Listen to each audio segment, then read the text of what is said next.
Pada zaman dahulu, terdapat sebuah kisah legenda Puteri Santubong dan Puteri Sejinjang. Mereka berdua merupakan puteri kepada Raja Kayangan yang berasal dari Kayangan. Puteri Santubong dan Puteri Sejinjang, kedua-duanya mempunyai kepakaran tersendiri, di mana Puteri Santubong bijak dalam menenun kain, manakala Puteri Sejinjang pula bijak dalam mengasingkan sekam padi menggunakan aluk. Mereka diutuskan ke bumi demi mendamaikan dua buah kampung yang berjiran, iaitu Pasir Kuning dan Pasir Putih. Sejinjang, kamu bolehlah memetik bunga di sini. Jom kita petik bunga sama-sama. Wah, cantiknya. Bunga kat sini cantik ke? Betul? Macam kita berdua kan?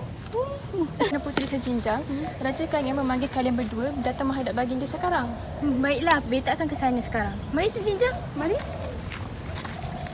Puteri Santubong dan Puteri Sejinjang kelihatan bergegas untuk berjumpa dengan ayahanda mereka. Wahai Santubong, apa agaknya hajat ayahanda memanggil kita ke sana ya? Santubong pun kurang pasti. Mungkin ada hal mustahak yang ingin dikatakan. Betul? Jom. Maka, bertemulah kedua-dua orang puteri tadi bersama ayahandanya. Mereka menyembah lalu duduk menghadap dengan penuh rasa Ampun tuanku, beribu-ribu ampun. Sembah patih harap diampun. Apakah hajat ayahanda memanggil anak anda berdua kemari? Adakah anak anda berdua ada membuatkan ayahanda murka? Tidak, anak anda kesayangan beta sekalian. Beta menitahkan kamu berdua kemari adalah demi turun ke bumi untuk menjaga keamanan dua buah kampung. Beta lihat kampung-kampung itu saling bertelingkah antara satu sama lain sehingga boleh membawa kematian. Aduh, malangnya. Apakah nama kampung-kampung tersebut, wahai ayahanda tercinta? Ya. Kampung-kampung itu diberi nama Kampung Pasir Putih dan Kampung Pasir Kuning. Beta harap anak anda Santubong dapat mengawal keadaan di Kampung Pasir Putih. Manakala anak anda Sejinjang pula dapat menjaga keamanan di Kampung Pasir Kuning. Lihatlah di cermin ajaib ini. Begitulah rupa masyarakat di sana. Tetapi ingat, jangan berbalah kekuatan sesama sendiri. Nanti bala menimpa dan anak anda berdua tidak dapat pulang ke kayangan ini. Maka, bermulalah perjalanan, kedua-dua orang puteri tersebut turun ke bumi untuk menjalankan tugas mereka. Kelihatan cahaya putih yang sangat bersinar di awang-awangan. Puteri Santubong melihat huru-hara dan kemarahan bertali arus, manakala Puteri Sejinjang pula mendengar segala tempik sorak di bumi. Puteri Santubong yang cantik dan Puteri Sejinjang yang jelita itu menghampiri penduduk kampung. Dengan serta-merta, segala keris dan parang jatuh di tengah medan perjuangan.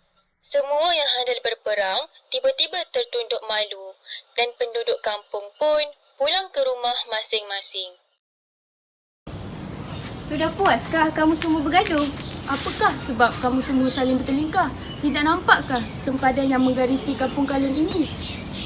Kamu semua perlu hidup secara beraman damai. Tapi siapakah gerangan kamu berdua ini? Tidak pernah nampak pun. Kami berdua sebenarnya dari Kayangan dan kami diutuskan untuk mendamaikan pertelingkahan penduduk kampung ini. Oh, patutlah kecantikan kamu berdua tidak dapat ditandingi. Akhir sekali, mereka semua pun kembali kepada keluarga masing-masing. Perkampungan pun menjadi aman sentosa. Perdagangan pula semakin bertambah rancak dan santubong serta sejinjang dihormati oleh semua rakyat jelata. Puteri Santubong berjalan-jalan di kawasan sungai untuk membantu penduduk kampung mencuci pakaian mereka. Manakala Putera Serapi pula pergi ke sungai bagi mendapatkan bekalan air sebagai bahan masakan keluarganya. Penatnya.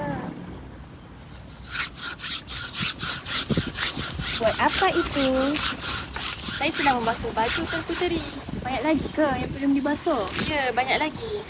Oh, kalau perlukan sebarang bantuan, bolehlah memanggil better di ujung sana ya. Baiklah Tuan Puteri.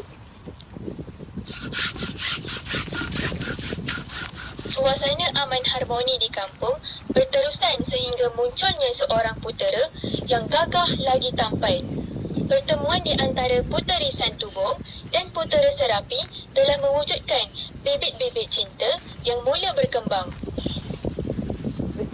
Seorang suka di mana? Ya. Mari kita berkenalan. Tidak pernah kita melihat Adinda di sini. Sudah lama ke Adinda tinggal di sini? Ya, better berseorangan saja hari ni.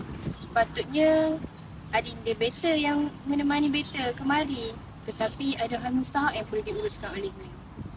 Better baru saja menetap di sini selama 2 bulan. Oh. Puteri Santubong dan Putera Serapi meneruskan perbualan mereka dengan mesra. Selepas beberapa pertemuan, jalinan persahabatan antara mereka menjadi semakin kukuh.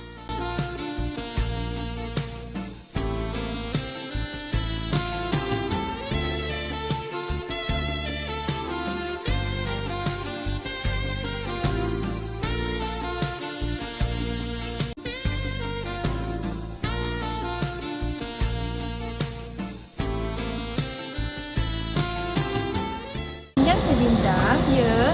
Beta rasa ada seseorang yang telah mencuri hati Beta. Sudah beberapa kali kami bertemu dan Beta rasa kami sudah mempunyai keserasian yang utuh. Salahkah jikalau Beta berterus terang kepadanya? Beta rasa biarlah Beta berkenalan dahulu dengannya. Selepas itu, barulah Santubong meneruskan hubungan yang lebih serius.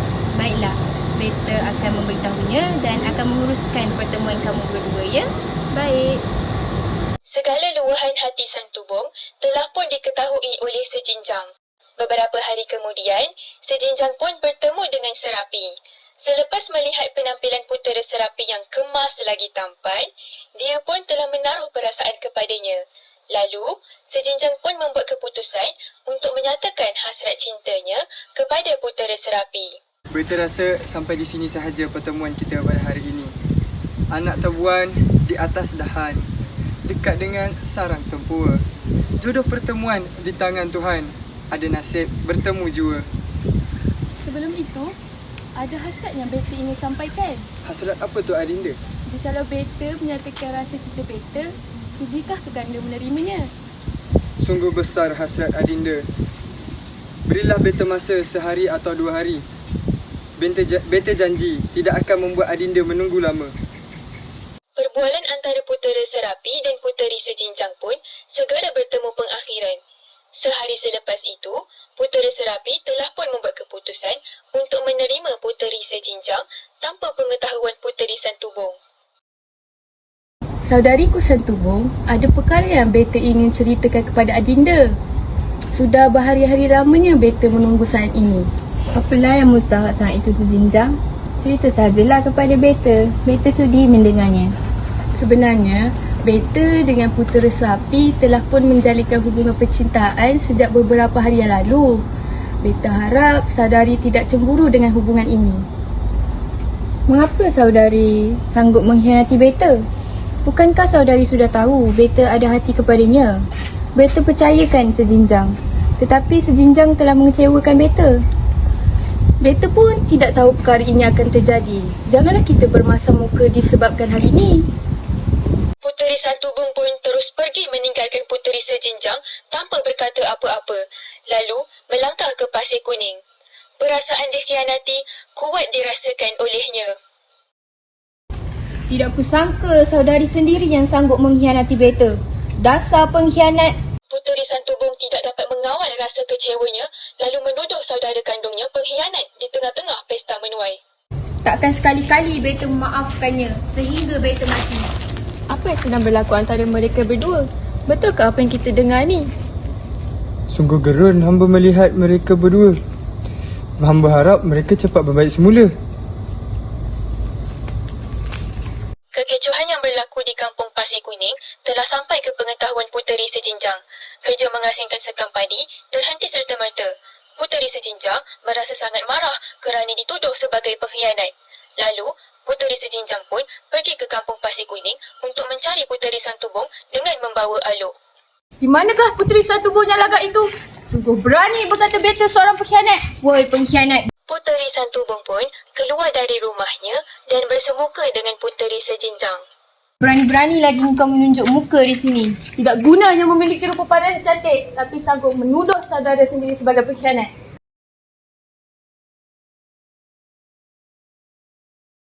Tidak guna! Puteri Sejinjang pun menghayunkan aluk yang digenggam ke muka Puteri Santubong, lalu menyebabkan sebahagian muka Puteri Santubong mengalami luka yang teruk. Puteri Berani kau, Santubong Sejinjang! mencapai tombak milik orang kampung lalu menikam di dada Puteri Sejinjang. Pergaduhan antara Puteri Santubong dan Puteri Sejinjang menyebabkan Raja Kayangan terjaga dari lamunan. Kekecohan di bumi telah mengganggu baginda. Tidak ingatkah pesananku Santubong dan Sejinjang?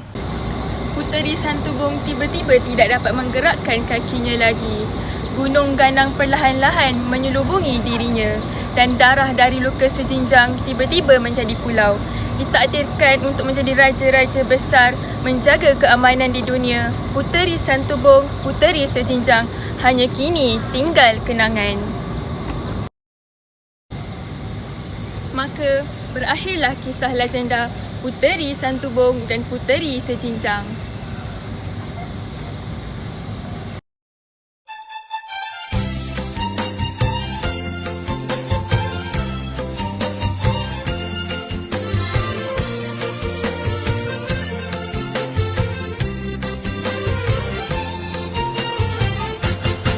Puteri Santubong, Puteri Sejinjang, penjaga gunung negeri Sarawak.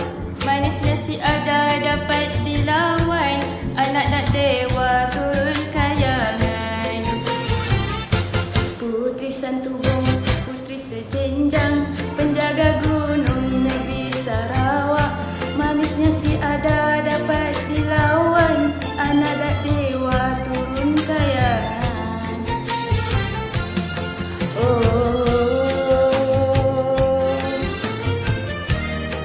Santubong puteri menenun kain malam.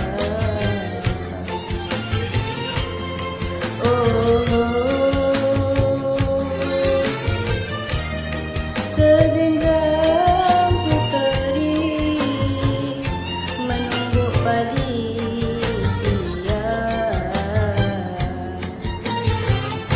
Suatu harinya dua kelai beranok-anok si genti-genti.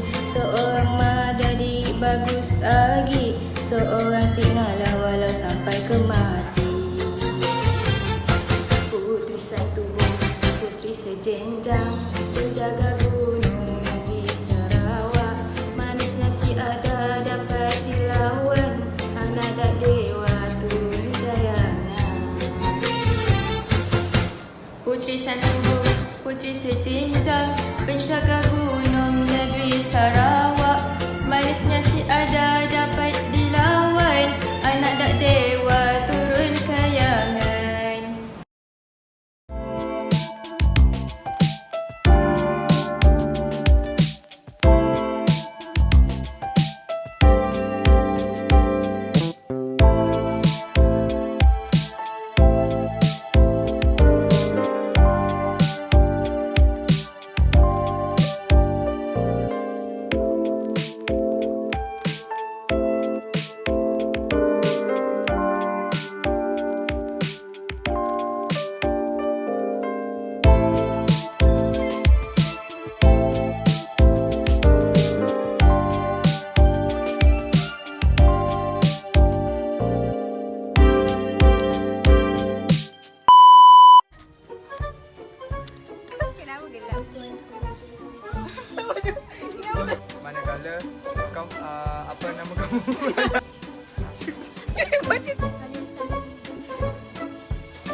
One, D. Satu bong, jangan pergi. Memang gelap. Kinya lagi.